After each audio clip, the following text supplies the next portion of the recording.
Au cours des dernières décennies, les villes se sont imperméabilisées. Chaussées, parkings, bâtiments, toutes ces surfaces empêchent en effet les eaux de pluie de pénétrer dans les sols.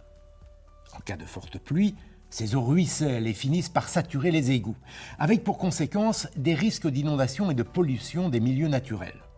Pour protéger les biens, les personnes et l'environnement, les plans locaux d'urbanisme imposent désormais de limiter le débit des eaux pluviales en sortie de parcelles. L'objectif est de retarder et de réguler l'évacuation des eaux pluviales vers le réseau d'assainissement.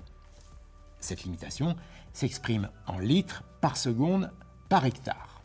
Aujourd'hui, en France, les régulations varient de 1 à 10 litres par seconde par hectare selon les régions.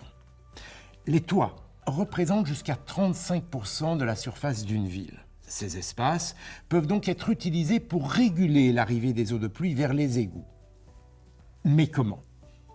Sur ces toits, végétalisés ou non, il est possible d'installer des limiteurs de débit Slowly au niveau des évacuations d'eau pluviale. Quand il pleut, de petits orifices conçus sur mesure régulent et limitent le débit d'eau évacué. En cas de pluie trop intense, le dispositif possède une surverse, une sorte de soupape de sécurité qui permet d'évacuer le trop-plein d'eau. Et pour chaque projet, un logiciel calcule précisément le nombre de limiteurs à installer afin de respecter le débit de consigne réglementaire, et ce, en fonction des données météo et des caractéristiques de la toiture.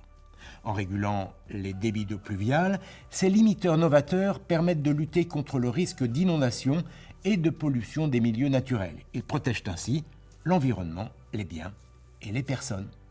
C'est désormais à vous de jouer pour rendre les toits intelligents.